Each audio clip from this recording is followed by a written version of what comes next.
Yeah. This never gets old. This is my favorite part, man. When I hear Feline Fox. Hey, it's BT Tales from a Gemini. And before I even get right to it, man, R.I.P. to one of the greatest comics ever, Mr. Paul Mooney, passed away. And iconic, he wrote for Richard Pryor. And he was one of those guys. I don't think there'll be another Paul Mooney around because he went on stage. He literally told it like it was. And people would walk out on him. And he didn't care. It was beautiful, man. So R.I.P. to Paul Mooney. And I don't even know how I slide from Paul Mooney to my next guest. My next guest, man, I just remember my next guest. I remember for some reason my fondest memory, my first memory of her was at a Denny's in Laguna Seca during MotoGP weekend. It was her and her friend. And I can't remember even what I ordered. I don't even know if we ate together. I just remember they were there. I was like, okay, who is this? And I remember hitting on you, but you were so beautiful the way you deflected, because I don't know how, but I think I got your phone number. No, I never got your phone number, but I think we communicated through I guess direct message or whatever. But the way you deflected, I was like, hey, I kind of like you, and you're like, you know what, you should like my friend, and you kept deflecting me to your friend to the point I go, yeah, I don't think she likes me, but it was so nice that we became friends, and it wasn't like anything mean, but you were just that Minnesota nice that like, you know what, oh, you might like my friend better. She's from Brazil, blah, blah, blah. I was like, hey, but how about you? My friend from Brazil, you should really try to like her. And I was like, you know what? I don't think this girl likes me, but we can be friends. So my guest is Jenni Schierman, a mental performance coach and an executive coach. Jenni, how you doing? I totally forgot about that. I didn't. I remembered meeting you at the after party before that. I had completely forgot about blowing you off after that. It's okay. Everybody blows me off, but I mean, we're friends though. I mean, you know what? You got to shoot your shot. And I wasn't like, rude about it. I was trying to be because I looked at you at the long game, like, oh my gosh, she could be a perfect Miss T. So, I went the long way around, and obviously you were like, I'm not really interested, but he seems like a nice chap. And look at us. And now we're friends, and you're on my show. So it all worked out in the end. Oh my God. How are you? I'm fantastic. Thank you for taking me back to 2013. That was amazing. That was a great time is what it was. And that's why, like I said, I first met you, and we were both in the motorsports, and you, correct me if I'm wrong, you worked for a Triumph dealership, I think in San Jose, was it?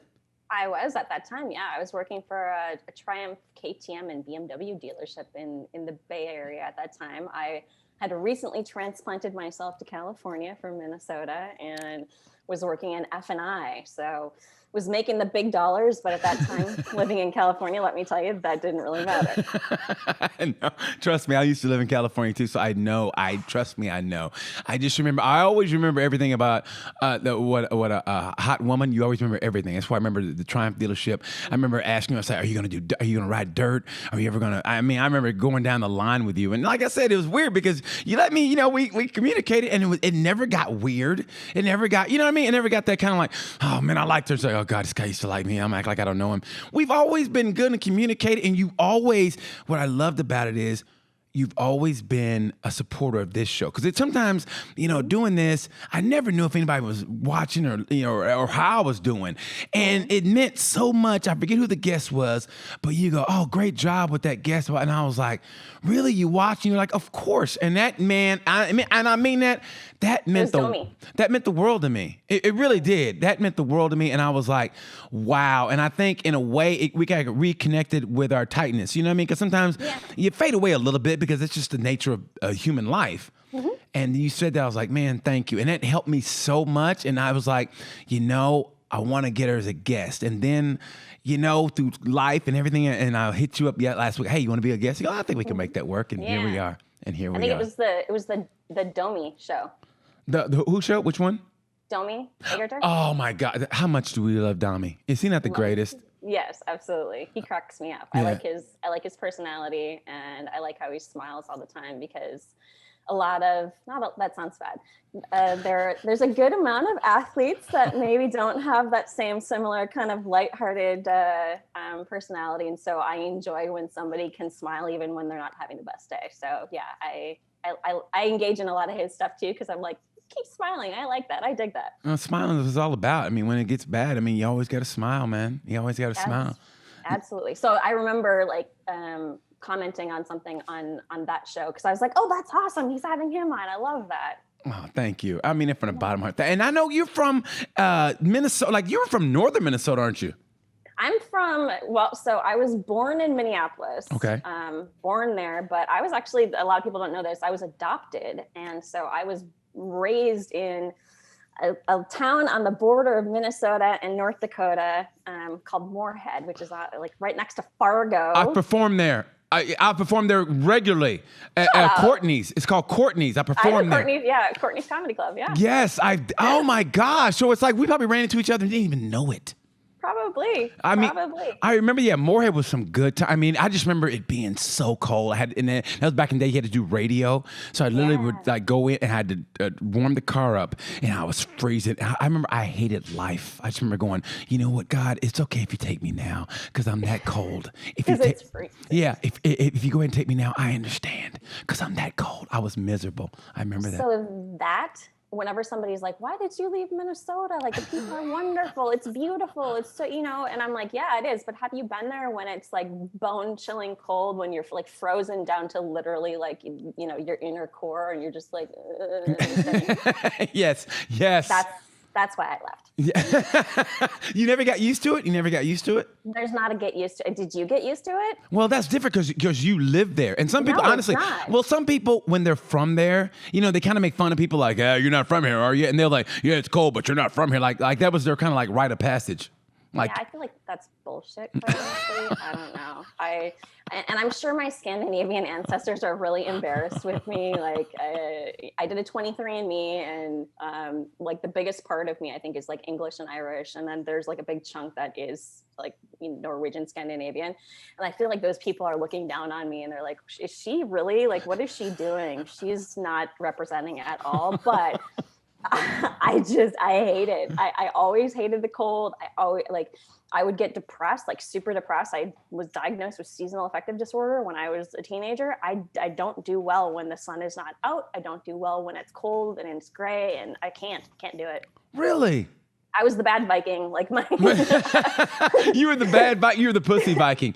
Guys, it's too cold. Hey, not that much. No, like I would have killed you with my bare hands, but I would have been really depressed about it. Well, you ain't gotta say it like that. I mean, I was just joking. You meant that. I mean, I would still would have killed you. I would have taken your life, but I wouldn't have liked it because I didn't have my mittens on me.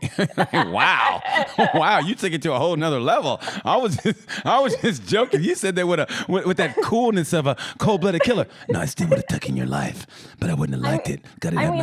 I do still have the helm of awe tattooed on. Yeah, oh yeah. Look at you. I like that. that. I mean, so what age were you when you were adopted? 8 days. Just when. Wow. Yeah. Wow. Okay. So growing up there, what sports were you into? Did you participate in?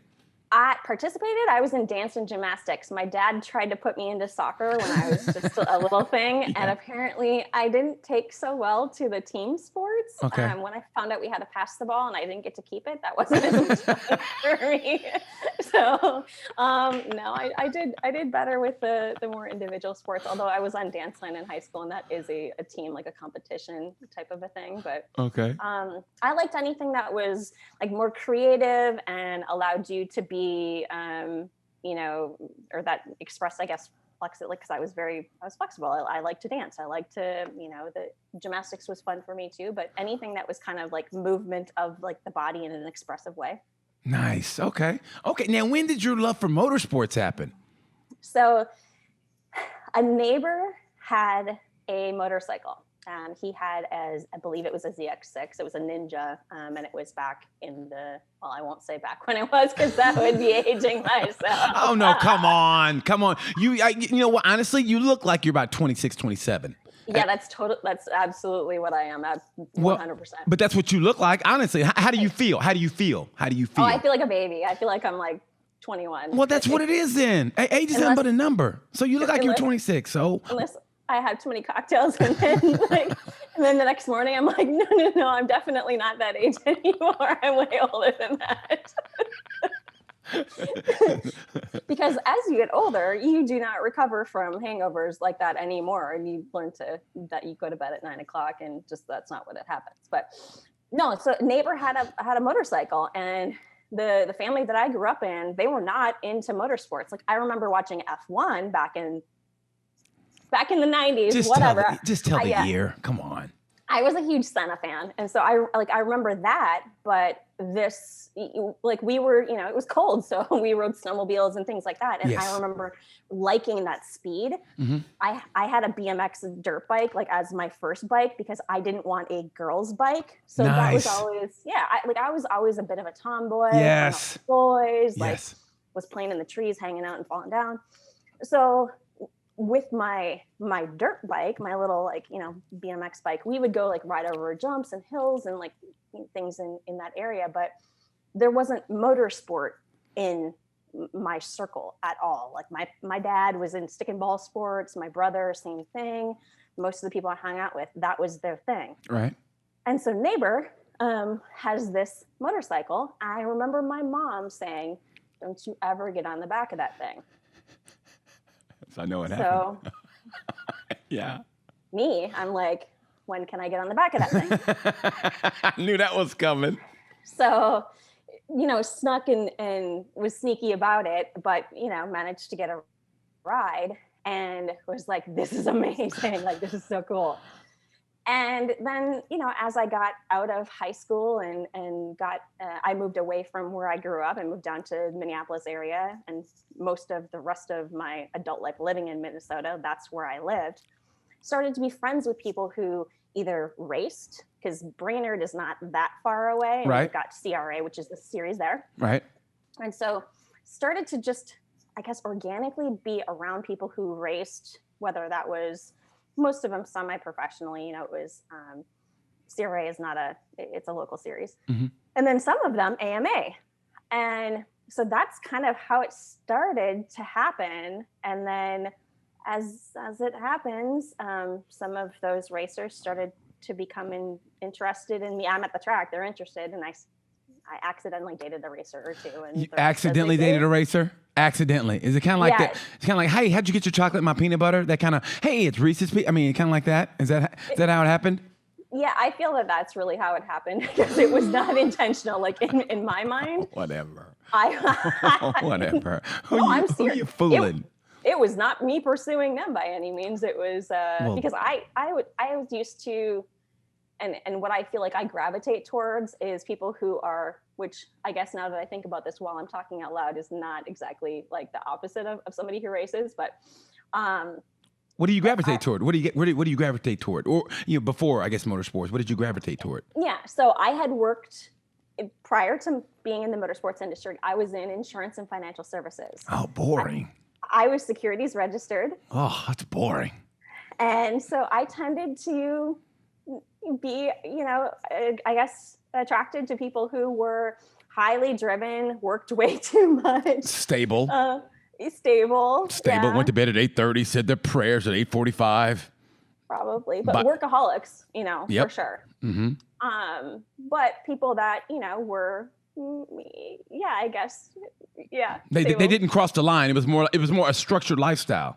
If they crossed the line, it was, that they were going from finance to whatever. Yeah, like they drove 56 one time. Went, oh my God, I'm getting crazy. Oh, it's a Friday night. Oh, I might stay up till 11:30. Oh, I'm getting crazy. And the funny thing too is, like, I had sort of started to, and I remember exactly when this was. So, and again, I'll throw out years because I don't care anymore. Whatever. Good. There you go. Yeah. 2007, 8. Uh-huh. So I had a couple, like, smaller tattoos, but I decided to get my first larger tattoo because I was really sick. I was getting really sick of, like, feeling very confined. Uh-huh. Uh-oh. And here we go. So, Yep. So here starts the rebellion. Here starts Jenni. Here we go. Breaking out of the mold. Here we go.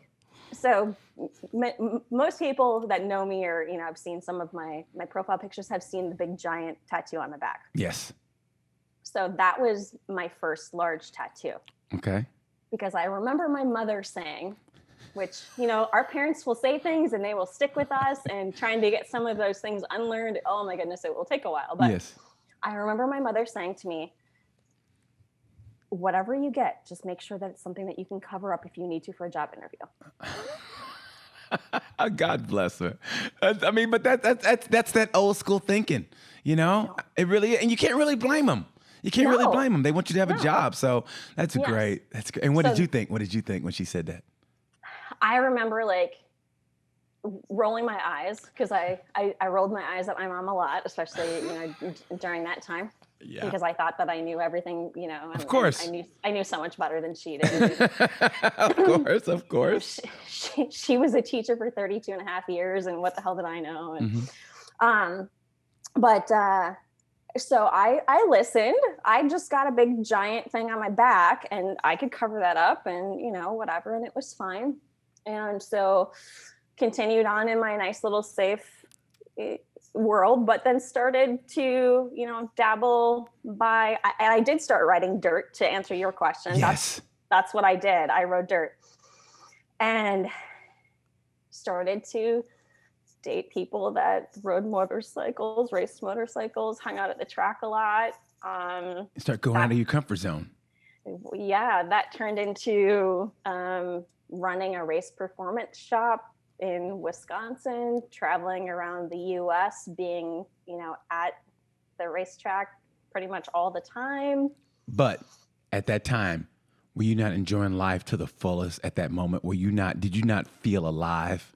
Minus the shitty relationship, yeah. Yeah. Was it with a racer? Yeah. Were you both in your 20s? No, we were both in our 30s. Oh my gosh. Okay. Well then, well, it was probably his fault. Guys never grow up. It was completely his fault. Of course it's always our fault. It's always our fault. You girls are angels. You girls are angels. I am an angel. Duh. Hello. Yeah. It goes St. Peter. No, it goes you, then St. Peter, and the rest of them. I mean, seriously. No, I feel like I'm probably slightly under those guys. But, Oh my God. Slightly. I know my place. It's fine. It's okay. I was raised Catholic. I know where I fall. Slightly under. Okay. Yeah. So you went. So was he? Now I don't want to get in your bit, but was he like a big racer or just kind of a local racer in a regional? Just local. Yeah. Okay. Okay. Not anybody particularly special. Okay. Okay, so you made the leap. I've had a lot of therapy around it. It's okay. I can say that now. It's okay. Great. I mean, hey, it's your show. It's your show. Yeah. Honestly, it's all you, baby. So you made the leap to California, and I want to know, when did you decide, you know what? I want to get into the coaching, the mental coaching aspect. Because honestly, it's like the last I remember we talked for a little bit, and like I said, life happened or whatever, and it was never a nasty thing. And like, oh, she don't like me. It was more like, just life happens. I mean, honestly, life was happening, and I just remember going, you were working at that dealership, and then all of a sudden, I see you like powerlifting. I think it was you got into CrossFit big time, and then you got into this mental coaching aspect, and that's what really intrigued me. And how did you get into that? So we saw each other. After that, I moved to the Central Coast of California because I had gotten offered a job at a winery. I'm like, this is great, and it's out of motorsports, and it's a little bit different, and I'll try it. That didn't last very long because the winery got bought out, and so we were all laid off. So I ended up moving to Southern California and working for Kawasaki. That's where you saw me powerlifting and all of that. Yes. And was enjoying things. Working for an OEM is different. And could you explain what OEM is to the viewers who don't know anything about motorcycles? Yeah, absolutely. So original equipment manufacturer. So those of you that maybe are not on the motorsport side of things, that would be like Ford or any of the big manufacturers of vehicles. Okay. Same thing on the motorcycle side of things. You've got Kawasaki, you've got Yamaha, you've got Suzuki, Honda. So Honda. Yeah. I was gonna get to them. Okay, I'm sorry. Triumph, KTM, all the fun ones. There you go. But yeah, it's basically the manufacturer. So most of the manufacturers have their headquarters, which are sometimes in another country. They're the big headquarters. So for the Japanese brands are in Japan. Right. And then there's the US headquarters. So I worked for Kawasaki in California, Southern California. and I was in training and development. I was sales training for Kawasaki. And so how I ended up getting into mental performance coaching or executive coaching or coaching in any way was it all kind of started when I was there. I really liked what I was doing. I enjoyed creating sales training. I enjoyed talking to dealers. But while I was there, I had a conversation with one of our HR guys because I was in management in several of my different positions throughout my career. Mm-hmm. And I ended up in a mentoring role a lot. And so I said to him, is there some type of, like, is there a coaching thing, or is it, it came up in a conversation, like an organic conversation, like, hey, how is there a thing? Is this a thing? I didn't even know that was a thing, that there was an actual a field, mm-hmm. because it's still fairly new. Right. It's been around for a couple decades, but it's getting much more organized, I would say. Uh-huh. And so that was like 2016. Uh-huh. And I got an opportunity to go work with Nissan through one of my training partners at Kawasaki. Ended up moving to Tennessee right. for a year, and was just finishing my bachelor's. I'd gone back to wrap up my bachelor's. As I'm wrapping up my bachelor's, I see this opportunity for a master's program in executive coaching. At the same time, I'd been looking at sports psychology programs because that's another avenue, especially if you want to work with athletes. You could get your master's or even your bachelor's in sports psychology. And so I tried to decide which track did I want to go on. Did I want to go the sports psychology track, or did I want to go the master's in executive coaching? And I chose the master's in executive coaching because I wanted to really get hands-on experience in coaching, and I wanted to get a little deeper dive into the psychology of a lot of the background in it, which the program that I took gave me. I already had in my undergrad, a pretty good understanding of psychology, because originally, a million years ago, when I first went to school, I was going to pursue a clinical path to psychology. I was going to be a psychologist. Mm-hmm. And so I chose the path that I chose for a specific reason. Okay. Interspersed with all of that, fun stuff, I also had a lot of really big things happen in my personal life during that time. Yeah. Like my mom ended up passing away from cancer after 5 years. I remember that. Yep. And prior to that, even one of my exes back in 2016, who used to race, he died suddenly of a heart attack. So it was like he passes away, then my mom passes away in 18, and then this last August, my dad passes away while I'm doing my master's. And so it kind of became like in addition to being like a personal mission, it became like a thing that I want to do to. My mom never finished her master's. She was working on her master's while we were like little kids, and she never finished. And so it was like, my mom never finished hers. I want to make sure that I finish mine in order to, I don't know, make my parents proud, I guess. Sort of thing. Now, was it cathartic for you when you did finish it? It was weird because of COVID and not being able, I could have walked. So the actual ceremony for my cohort just happened on May 8th. Mm-hmm. But like a lot of people, it was a modified ceremony. Right. And so I chose not to go to California to walk in the ceremony. Okay. When I finished, it was amazing. Don't get me wrong. I'm not going to say that it wasn't amazing. Right. But it was also a little bit empty because I think because I had put so much pressure on myself. Yeah. So my mom passed away during my bachelor's, me finishing my bachelor's. Mm-hmm. My dad passed away during me finishing my master's. Mm. And I think and I did them continuously. So from 2016 until literally just this end of February, I'd been working on both.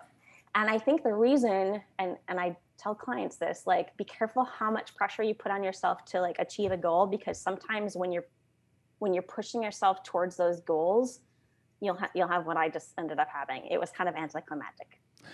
Yeah, and how was that anti-climax? I mean, because I know you talked about, you said one way to push your buttons is to say perfection because we can't, and so you were trying to achieve that, and you achieved it. But Yes. why? But why was it empty? Because I would think, and just coming from my perspective, that okay, I did this for myself, but also because my mom didn't do it because of us. I did it for you, Mom. And then hey, Dad, I'm doing this, and he passed away, but I completed, Dad. I did it for us. I mean, I don't know. I'm just looking at it from my perspective. So Yeah. how was it empty in that aspect? So there's a really amazing sports psychologist who I just listened to a podcast of her, well, Brene Brown, but she was on it. And the way that she explains this is actually brilliant. And it's literally just what happened to me. So there's deep wins and there's shallow wins. And what happened to me is a perfect example of what's called a shallow win. When we tie our achievements and our goals and things that we want to what other people maybe want for us, or external validation, usually. Oh, I love that. Okay. It ends up not resonating with us. So why? And it wasn't totally empty when I got there. I'm not going to say like I wasn't, because it did feel really good to accomplish it, and there were pieces of it that that I was like, holy shit, like I finished that, like I did that thing, like there were pieces of that. But I think that with that shallow win, and this could be like any goal that somebody would have, and like say for instance, like a racer, Right. if they don't feel good enough about themselves as they are, take away the racer persona. If you don't feel good enough about you as you person, whoever you are, when you get to that podium, that place, that pinnacle, that wherever you're going, a lot of times you're going to feel empty inside, and it's not going to feel the way you think it's going to feel, because it's going to be that shallow win. You're going to be doing it for, unfortunately, the wrong reasons. You're going to be doing it for, external validation. I want to do it for somebody else, whether that's, a significant other or family, because what I hear a lot of times is people saying, my family has put so much into this, which is not uncommon. My family has sacrificed so much. My family has done so much. And a lot of times, if you tie so much into what somebody else has sacrificed, when you get there, if you haven't done everything to get right with you, I'm good enough if I don't get here. Like I'm good. Now, did you feel like inside, did you feel good enough for yourself? I mean, did you feel good enough for yourself? I mean, how was your self-confidence? What I didn't realize is because of some health issues, I had been struggling over the last several years with some self-confidence. And it's something that unfortunately I didn't recognize until one of my professors, one of my coaches, called out in a session. It was about a year ago. So it was well into all of this. Now, so can you talk about your health issues? Yeah, absolutely. So starting in about 2016, I started to notice some kind of odd things that I at first was like, oh, I'm working too hard, because I was at Kawasaki. I had also gone back to start my bachelor's and I was CrossFitting. Right. So I'm like, oh, I'm just traveling for work. Going to press launches, and there was stuff out in Palm Springs a lot for dealers, and it was a lot of like back and forth, and plus trying to manage full-time work, full-time school. And it was, my mom had been diagnosed not that long before that. Going to the doctor was like, oh, well, you're just getting older. So a lot of what I was noticing at that time was weight gain, which I had never had. Right. Weight gain and just some other kind of like odd symptoms. And so she kind of blew it off and was like, oh, you're getting older. Oh, okay. Yeah. Except that I'm CrossFitting and I eat really clean, and I've never had any weight issues. And so I kind of listened to her at first, and then it kept happening. Like it kept none of it really. And plus I was feeling exhausted, just absolutely exhausted. Nothing I couldn't get like a good night's sleep. And there was all these like kind of myriad of symptoms that I couldn't put a finger on, and they did not make sense. Mm-hmm. So I leave California. I'm in Tennessee, and it's getting worse. It's not getting better. So I've removed the stressful job situation, and I'm in a new environment. You're not traveling as much? Not traveling as much. I'm still in school, but it's long enough into it where I've managed and I've gotten into a rhythm. I wasn't CrossFitting anymore because I was literally so exhausted. I had a trainer that I would see once a week, and that's all I could manage. Wow. I went from CrossFitting 3, sometimes even 4 days, down to training 1 day a week because that's all I could manage. And I forced myself to keep that 1 day a week. Wow. And my skin, my hair, like I looked awful, absolutely awful. Mm-hmm. And just like I was really sensitive to like heat and cold, like super sensitive, couldn't regulate my body temperature. There's crazy stuff going on. Right. Was having my thyroid tested, vitamin D levels, vitamin B12, like all these things. And they were all coming back as within normal range. And I was being told, oh, you're fine. It's again, you're probably just at a certain age. And I'm like, if you tell me one more time I'm at a certain age. One of the ladies said, well, maybe you're depressed. And I said, yes, I'm depressed because I'm now fat. So yes, I'm depressed. Mm-hmm. And like, I felt like I was talking to a brick wall. Finally, got a doctor who, would listen. She's like, we're going to get to the bottom of this. I know you feel awful, because I did. I felt awful. And I felt like nobody was listening. Was diagnosed with a hormone imbalance and adrenal fatigue. Yes. One of the members of the female U.S. soccer team that won the World Cup, I think she was diagnosed with that. Yeah. It was finally, I was like, oh, so finally there's and she showed me literally like on my hormone panel, she's like, this looks like you're in menopause. You're not in menopause. Like what we need to get this fixed. And I'm like, well, she explained like how all the different levels correlated with these different symptoms. And so that at the end, what was that, July of 18, mm-hmm. started a path back to trying to, quote unquote, fix some of the things that had happened due to me chronically overworking myself and pushing myself. I had basically done it to myself. That was the worst part of it. Wow. Really? Mm-hmm. So you did that to yourself? Yes. Holy mo! And those doctors never did die. Sometimes I think doctors are the worst. I really do. And you knew, and that had to be so frustrating to know. Listen, you're not listening to me. Something else is wrong, and you're not getting this. Yes. Yeah. And like the worst part was dealing with like some of the like the shame that I felt, because all of a sudden like I'm gaining weight. I don't want to be seen. I'm eating well, like I'm still working out. Like I haven't changed for the first however many years. I hadn't changed any of my habits. I hadn't changed anything. I was literally like, I wasn't doing anything differently, and just feeling like I was being dismissed. And so the harder part was, and has been, the recovery from it, because I had to stop working out. Oh, that if you always worked out and you can't, trust me, I know that is the hardest thing in the world to do. I mean, because you're chomping at the bit to do something, do something, whether if it's contracting your stomach while you're asleep, or just lifting something, and maybe doing something from your forearms. I know that feeling. It's the worst.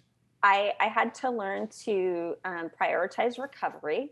I had to learn that sleep was medicine, and that basically different ways to relax my body, because I was pumping out cortisol way more than I was supposed to be pumping out cortisol. I was basically in fight or flight all the time. Mm-hmm. And I had to retrain my brain to calm the F down.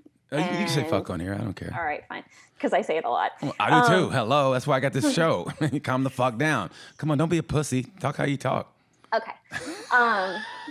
So I had to teach myself to calm the fuck down. That's what I'm talking about. There you go. Show me that Norse heritage in there. Calm the fuck down. Hey, there you go. Literally. Okay. Literally. Like one of they had a practitioner there that taught self-guided meditation. He was taught by a monk.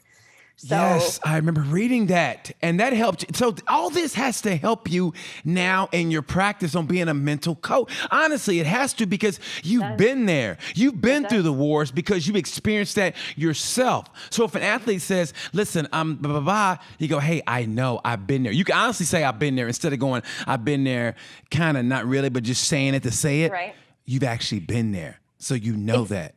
It's the craziest thing because, I used to think sometimes it was sort of cheesy when people would say, oh, this prepares you for something else. But like, literally, all of this shitty battle, whatever, that I've been going through, it does. Like I started to meditate. I started to journal. I started to do visualization.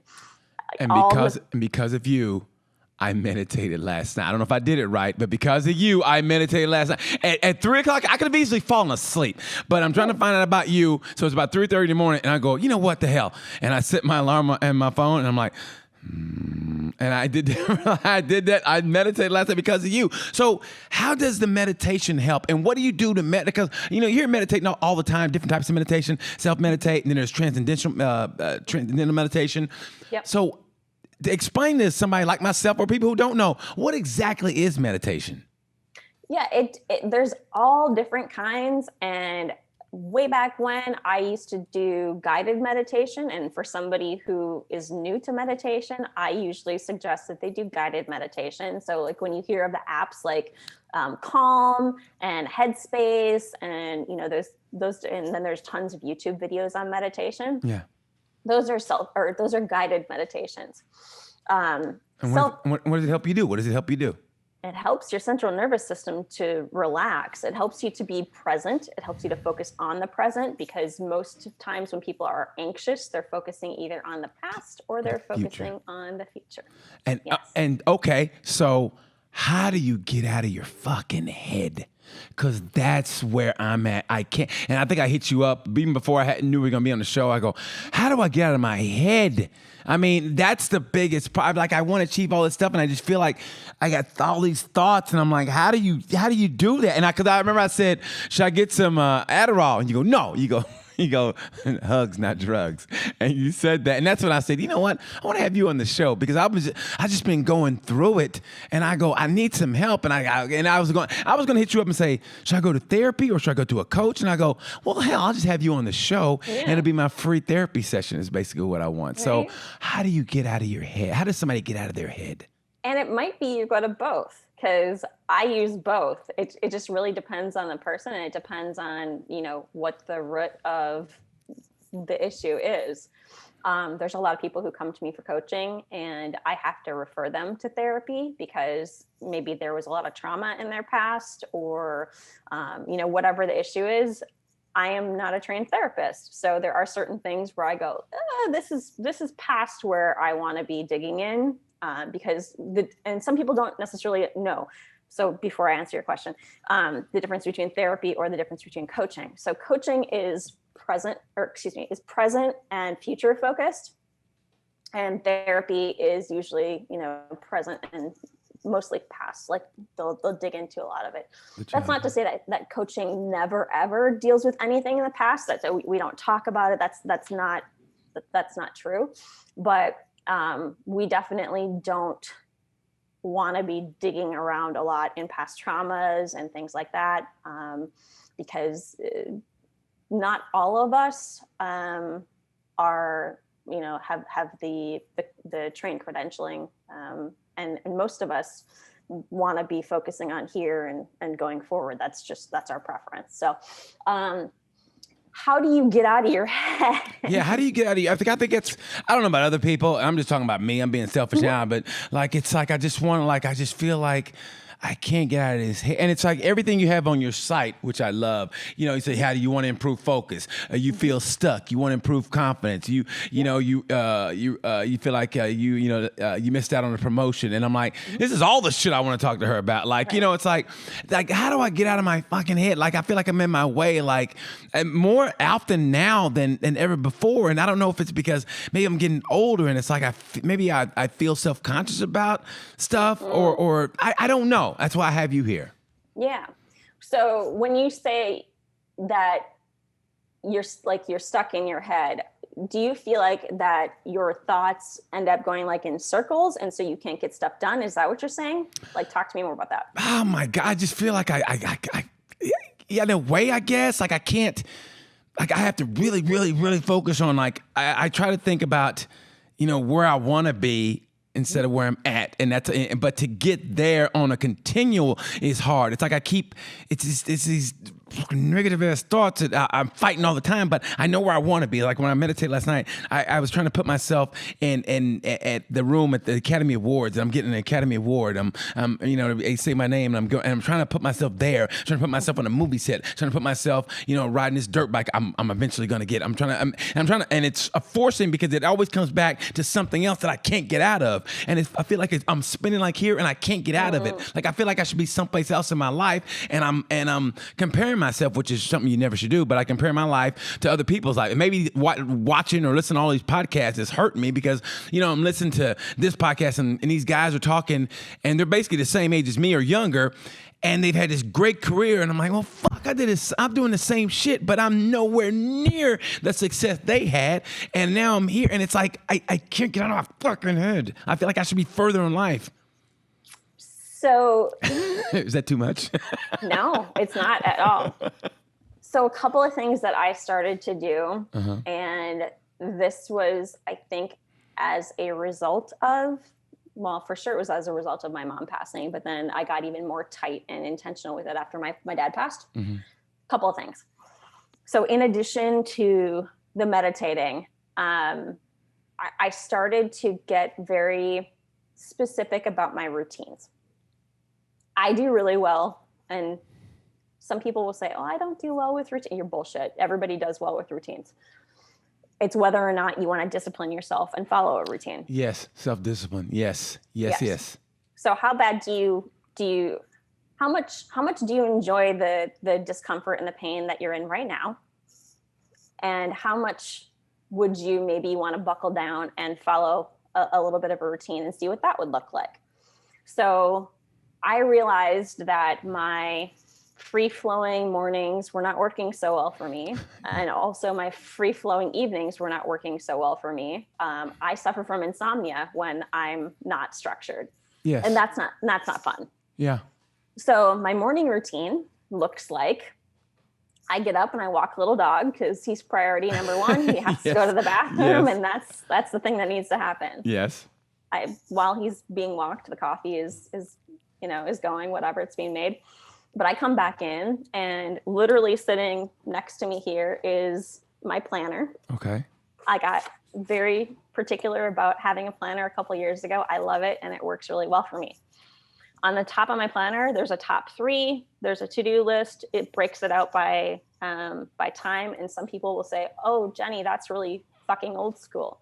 Yes, but your brain really likes to physically write things down. It likes to cross things off. It loves it. If you want to be digital, you go ahead and do that. But I'm telling you, there's a benefit to physically writing things down. Yes, something I did, and I hate to interrupt. Sorry. Something I used to always do, and I remember seeing this book. It said, write it down and make it happen, something like that. And I just remember I saw the book, and I think I purchased it. And what I like to do is, I used to do it, and I'm not doing it now. I don't know why. I got to get structured. Is that like right before I go to bed, I write what I want to happen down. And for some reason, when I do it on a Sharpie, it makes it more, makes it more bold, I guess. But I write it down on Sharpie on a yellow piece of paper like this. I write it down, look at it, say it out loud, and I go to bed. Now I wake up, look at it, and then I go about my day. And at the end of the day, I come in and, more often than not, I achieve most of those goals. I mark it out. Sometimes, of course, you're not going to do it, and that's what I used to always do. So the next thing I do, and we'll talk more about that in a second. The next thing I do is I have my journal. Yes. So I take, and this is not fancy. It's like a, little bound thing off of Amazon. Like it's just a notebook, whatever. And I take that and I go sit on the couch and I write on there for whatever period of time. And I literally, I don't have a prompt. I don't have some specific thing I'm writing about. I dump out whatever is in my head. It might have been, some conversation that I had or something I'm thinking about, or, hey, I'm going to be on BT's podcast today, blah, blah, blah, blah. Yeah. I'm going for coffee in the morning with my girlfriend. You know what I mean? Like, it's literally like just a free flow of thoughts. But what I found is it gets the shit out of my head. Yes. And I no longer have that constant, like, circle, circle, circle, circle. The fog. Yeah. Yep. So I go straight from the planner to the journal. Then I meditate. For how long, usually, for you? Usually it's like 3 to 5 minutes. Okay. And then I go immediately from the meditation into visualization, which is what you were talking about. Okay. Visualizing yourself on like the dirt bike or the wherever. Mm-hmm. I go through a couple of different scenarios and it kind of depends. Maybe I'm visualizing like the house that I want to buy, what it looks like working in that office, who's in the house, how many dogs are there? There's going to be more than one dog. Yeah. Don't tell Hess. I was looking for Hess. I forgot he's on the couch. Don't tell Hess. Yeah. He's thinking he's going to be replaced. Yeah. No, he's just like, wait, I'm getting a sibling. I didn't agree with that. Yeah. So, but I like to end with visualization first, because what I find is visualization like amps me up. I get really excited coming out of that because you're visualizing what your life is going to look like, where you're going to be. Like that's more of like a future kind of a thinking thing. Yes. Whereas a meditation is present. You're not trying to think in meditation. You're trying to avoid thinking. You're trying to be calm and peaceful. And so that's the order that I like to go through in my morning routine. Mm-hmm. What you were saying earlier about writing things down. At the beginning of each month, I write down on my bathroom mirror in dry erase certain things that I want to achieve that month. Yeah. And the reason I started to do this is actually a client mentioned that she writes on her bathroom mirror. I have the most amazing ideas when I'm in the bathtub. And so it's not uncommon to have really good ideas in the shower, but no, it's great. I have the most amazing ideas when I'm in the bathtub. But what I find is that mirror, it's staring at me every single morning. Yes. And why I started to do that during my graduate program, every 7 weeks, we had to do what was called a competence and character growth plan. Mm-hmm. We had to write down what area of our character we were working on and what areas we wanted to, what goals did we want to work on during that 7-week period. As I went back and reflected on each of those, every single time, whatever I wrote down happened. Wow. Every time. Wow. Yeah. Yes.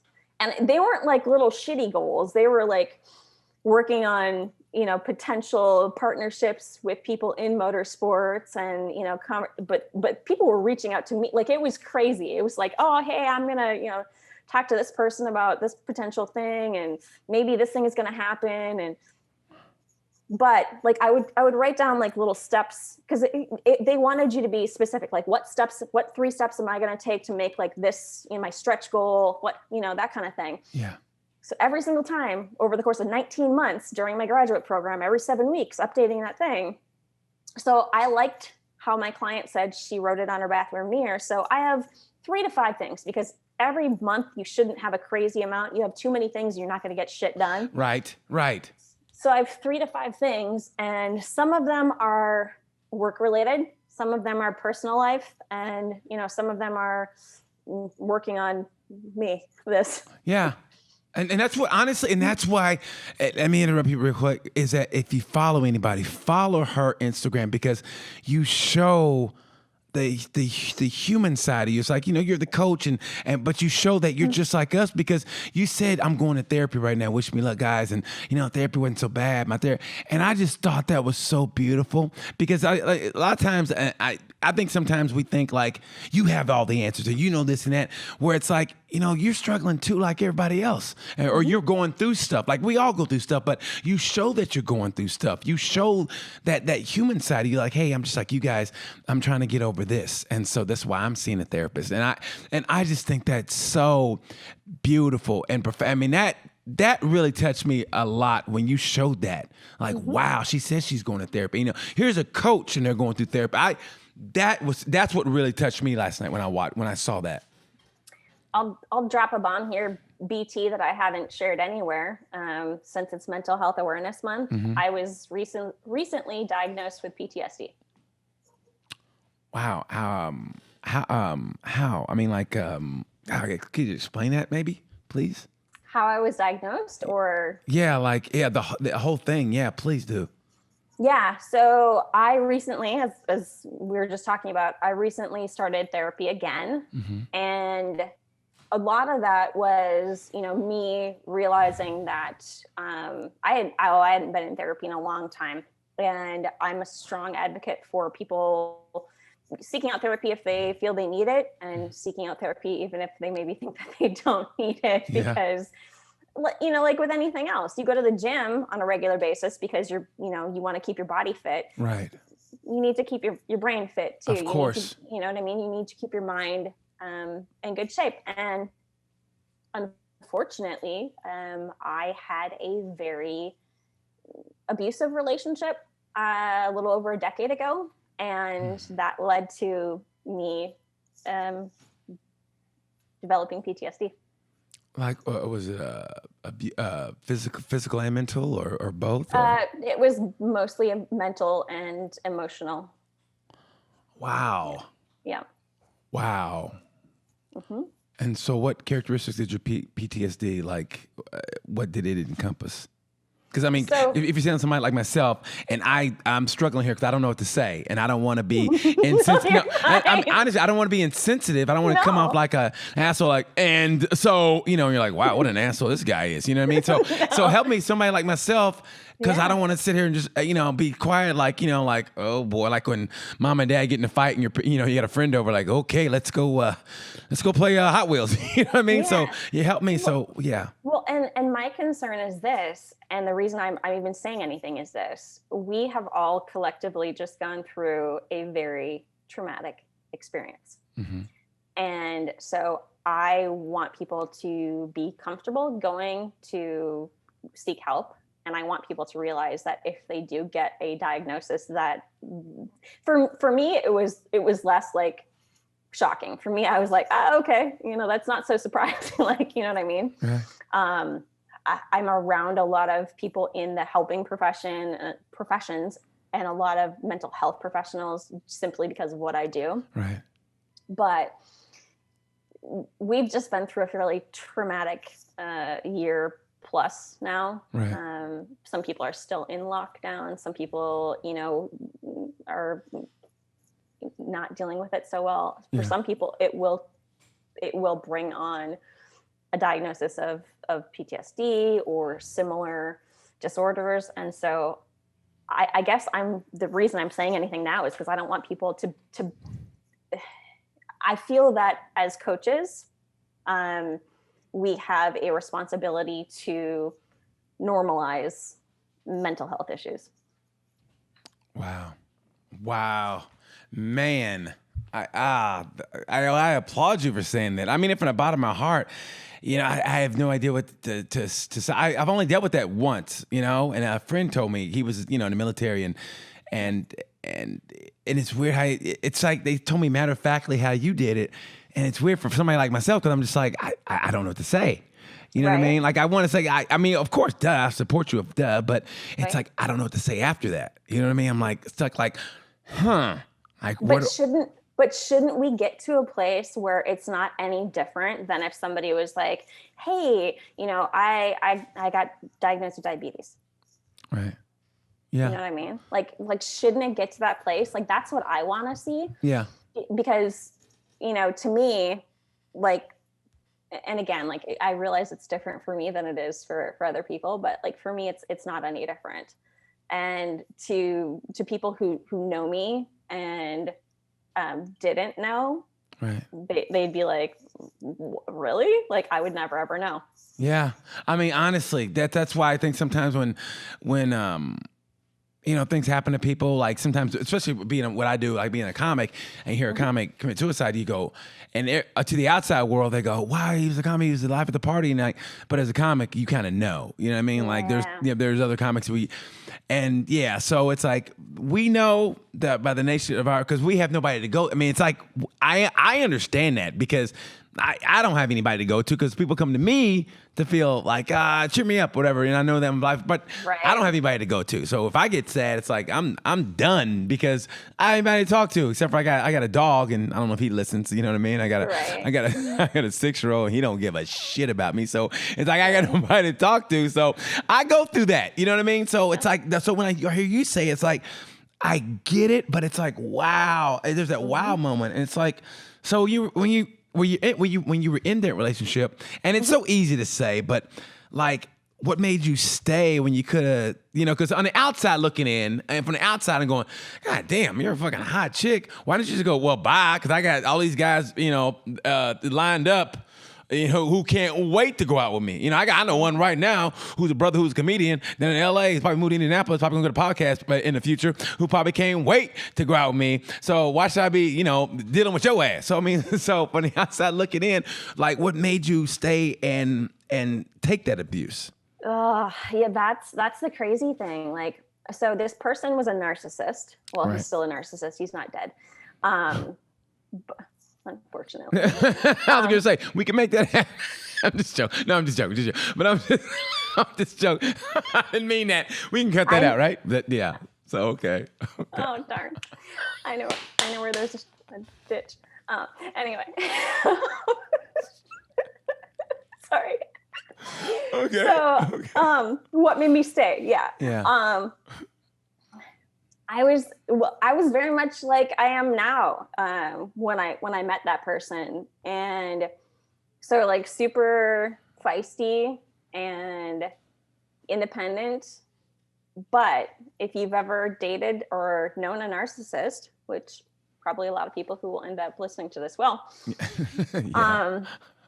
they're very good at manipulating and finding your weaknesses and exploiting those. And so mine got exploited. And can you give an example? I mean, I know I don't want to bring you down that road, and if you don't, I totally understand. But could you give it like a specific example? Because you never know. Somebody might be watching and go, "Yes, that person did that to me." Like, so yeah. So for instance, I am a decent, good, kind person. Yes. Well, duh. And so this person would like to everything would be my fault. Everything. And there was a lot of gaslighting that would go on. And so for instance, if I were to want to maybe do something, I'm trying to be very careful in my wording right now. It's okay. No, just be open, man. It's all you, baby. It's all you.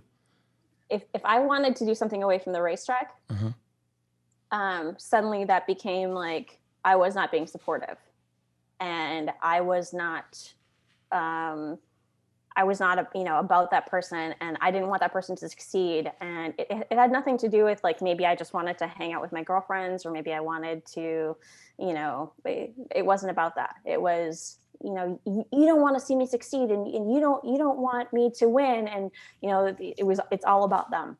It becomes absolutely all about them. And they will make you feel terrible about everything that you do that is counter to what they are looking to achieve.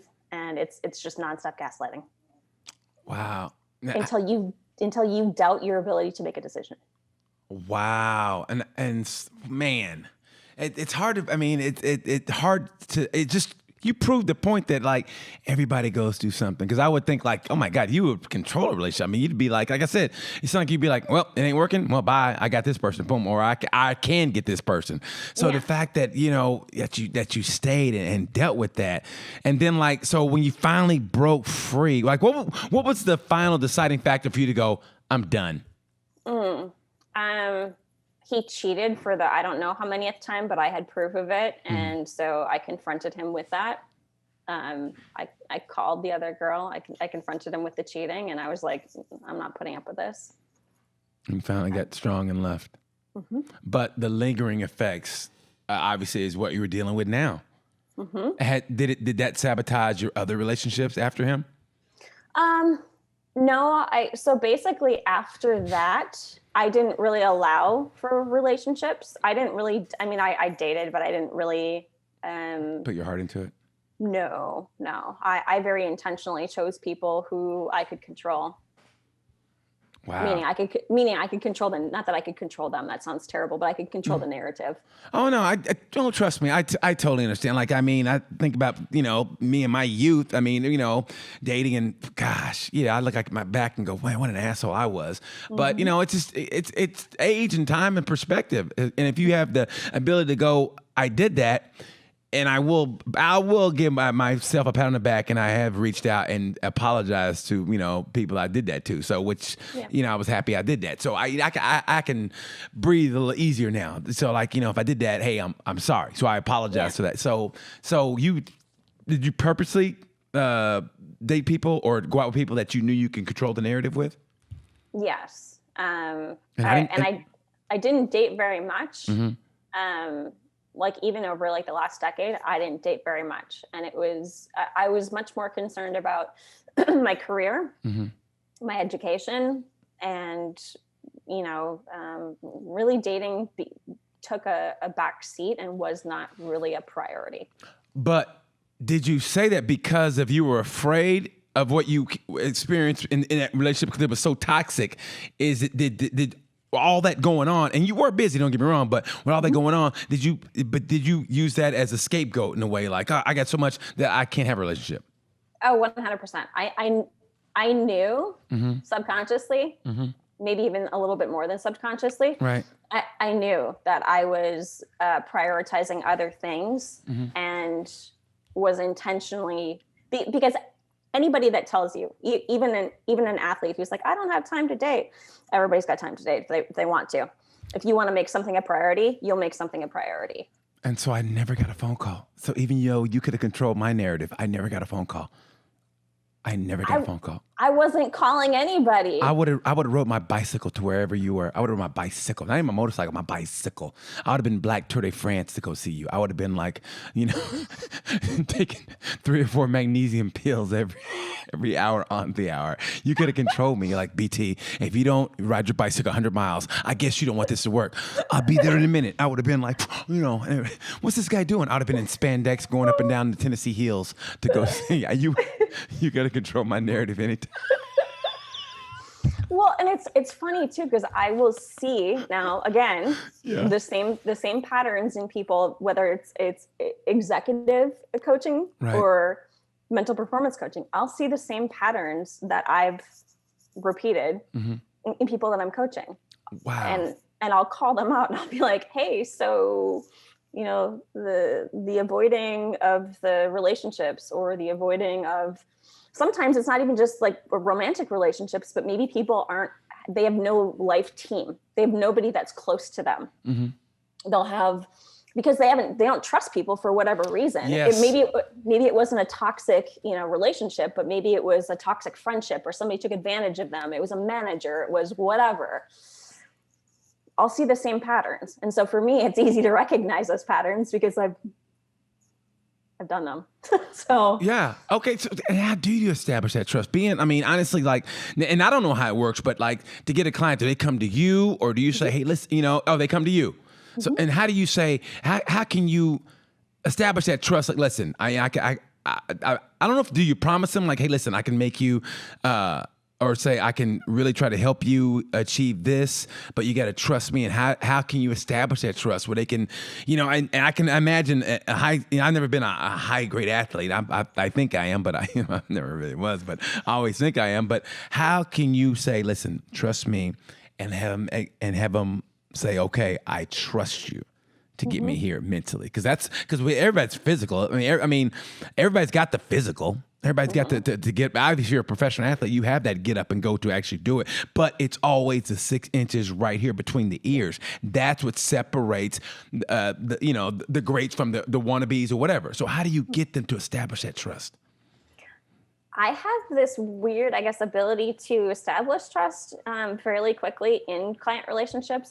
I don't tell people to trust me because I usually find that that's not a good way to get people to trust you. That's true. Yeah, that's true. Like, trust me. I don't trust this person. I know. Once they say, trust me, you go, no, I don't trust you. And you're like, I'm not trusting you because you just told me to trust you. Because subconsciously, if you say that, people will be like, no, I'm not going to trust you. Right. So what do you say? What do you say to them? If they go, hey, listen, if I'm an athlete coming in and go, I'm thinking about giving a performance coach, like, why should I come to you? Why should I hire you? If I'm an athlete coming in, let's just say I'm a high performance motorcycle racer or bicycle or cyclist. I can do both because I have that kind of talent. But let's just say I come in and go, listen, I want to win the Tour de France. I'm about this close. I lack this mental edge, whatever. This person says I need a coach. What can you do for me?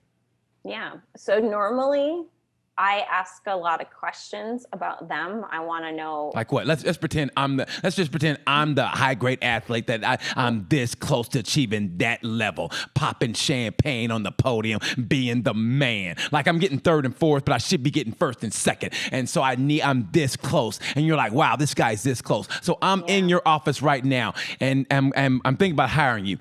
Give me that pitch. So, Jenni Schierman, like, can you take me to the next level? So what's up with that? Well, first of all, BT, I don't give a pitch. And if somebody comes at me like that, I'm probably going to be like, you know what? I don't really see this working out so well. But why not, Jenni Schierman? No, I'm just joking. Because your attitude is making me want to run the other way. But in all seriousness, what I believe in client fit, and so the first thing I would really do, I think what a lot of people maybe have a misconception about is like when they go to whether it's a mental performance coach or sports psychologist, is that we're going to ask a bunch of questions and we're going to give advice. That's not how I work. That might be how somebody works. I don't know, but that's not how I work. Right. So what I would do initially is I want you to talk about what areas that you are maybe struggling in. And there are certain kind of questions, but it's a conversation. So tell me, what it is that you're having a hard time with. Tell me a little bit about that. And that would you would say, well, I just, whatever. I feel like I could be, I feel like I could be performing better. And I'd be like, okay, tell me about that. Talk to me about that.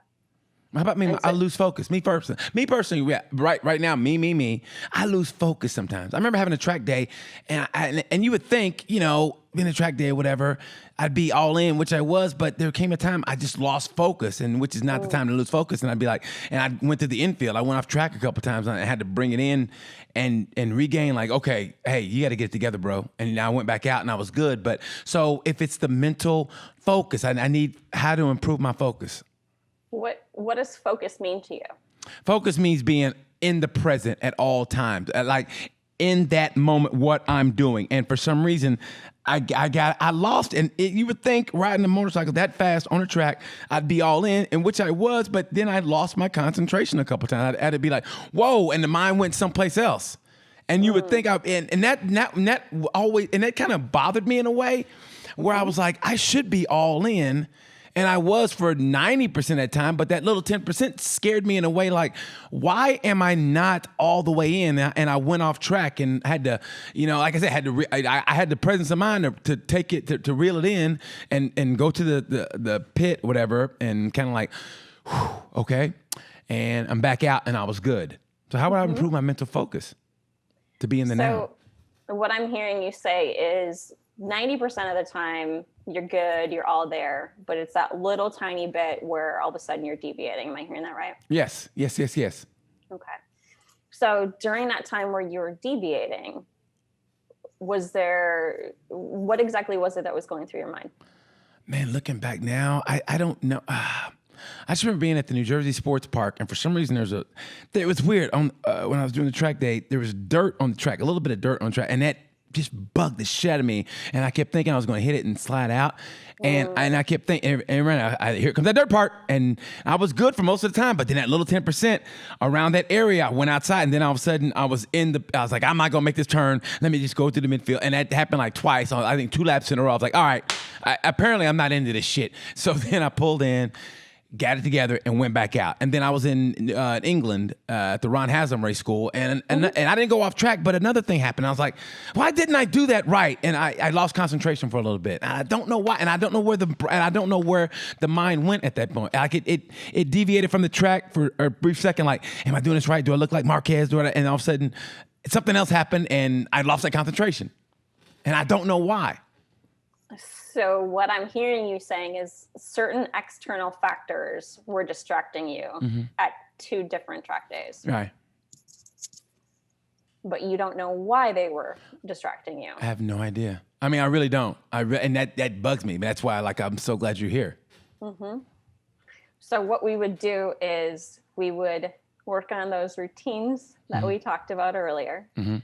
And we would also dig in a bit as to why the external is such a focus for you versus the internal. Okay. Okay. I like that. Now, does self-talk play a factor in this also? 100%. Are you big into self-talk? Yes, I am. I am too. I don't think I'm too far off the mark with you on some of the things as far as the goal. I tell you what I like to do, because why I told me to wrap it up is that I want to talk to you about when we get off the air here is the writing on the mirror thing. I want to know what kind of, because I think that is. Real quick, I remember when I lived in LA, I was broke as a joke. I had a $500 car, but I knew I wanted a truck, and I never thought to myself, I can't afford a truck. I never thought that. I just know I wanted a truck, and I put a picture of a truck up to when I woke up. That was the first thing I saw First thing I saw every morning I woke up. That's the first thing I saw. And long story short, I came home from the road one day, and there was a stack of checks on my bed from a show I did, residuals. And I go, thank you, Jesus. And I went to the credit union. The credit union was closed on Monday. I went there Tuesday, deposited those checks, and Wednesday, I got the truck that I have now. And that's what I did, because I visualized it. And that's the thing with the writing on the mirror. And I'm glad you said that. I think I take a lot from all these conversations, and for some reason, I love that part right there. And how you said all those things came true. They did. I thought, because I had to look back, a year back as just to see what goals had I accomplished. And then I started to look at all of them, and I'm like, oh my God, all of these things that I've, been trying to achieve, I've done them. I've achieved them. And I thought it was crazy. I remember when I started the graduate program, I thought it was silly and crazy. But writing all those things down, they all came true. And so it's beautiful. Yeah. That's beautiful. It really is. I mean, I hate wrapping this up right now, because like I said, we got to go. But man, I knew this was going to be the way it was. I knew it was. I mean, we got deep, and I learned something from you. Hope I definitely learned anything from me. But I mean, honestly, I always learn something from you. No. I mean, honestly, and I mean it from the bottom of my heart. It's the little things. I didn't know where I was going with this, and that little message you sent, man. It's those people like you, my buddy James East. It just kept me going, because I didn't know, is anybody watching? Am I doing this right? And that little message, you go, hey, good job. And I was like, all right, cool. And it keeps you on the path. It's those little things. And for some reason, little things is on your Instagram. You say it's Mental Awareness Day. And that's what really drove it home to have you on here and talk. And like I said, it's the little thing. And the fact that you said you had PTSD, that's wow. And that was my wow moment on here. And I like having wow moments to make me go, wow, and so I'm glad you said that, and let people know that, not everybody has all the answers, and we're all struggling with something, but they can come to you for help, and come in or go someplace and get your help. It's okay now. You know what I mean? So I thank you for opening up, Jen. I really do. I mean it from the bottom of my heart, man. I knew you were. I just knew you were awesome, and this was more awesomer. That's not even a word, but I say it awesomer. So if you want to look up Jenni, go to jscoaching27.com, and it is a great website. Go to jscoaching coaching27.com, and she deals with everything what we talked about. She has a testimonial. She talks about that we kind of got into about the meditation and the self-talk, and the documentary you saw on Michael Phelps on HBO. You talked about that and how you deal with injuries and still trying to perform. So it's not just athletic, it's about life. And I love how you breathe life into this. This is for everybody to have a better life and to set goals. So I thank you for opening up. And if you guys get a chance, go to Instagram. Look at her. I promise you, it's one of the greatest Instagrams you'll have because it's enlightening and it's fun and it's who she is. And that is a great, great person. And I mean it from the bottom of my heart, Jenni. Thanks, BT. Anything you want to tell the people before we get out of here? Be nice to each other. Just be fucking nice. Just be fucking nice. That's why I tell you we're meant to be, because honestly, I went to NEO A&M, the Fighting Norseman. Hello, my junior college, Norseman. You got Nordic blood. I'm just saying. I mean, we're on the show together right now. I mean, I'm just saying. So anyway, thank you so much, seriously, for sharing everything. You're the greatest. Thank you guys for watching. If you want to hit me up. If you want to look up on Instagram, trust me, you will not be disappointed. Thank you so much. Thank you, Jenni. I appreciate it. And like I said about this time, you know the word. Peace.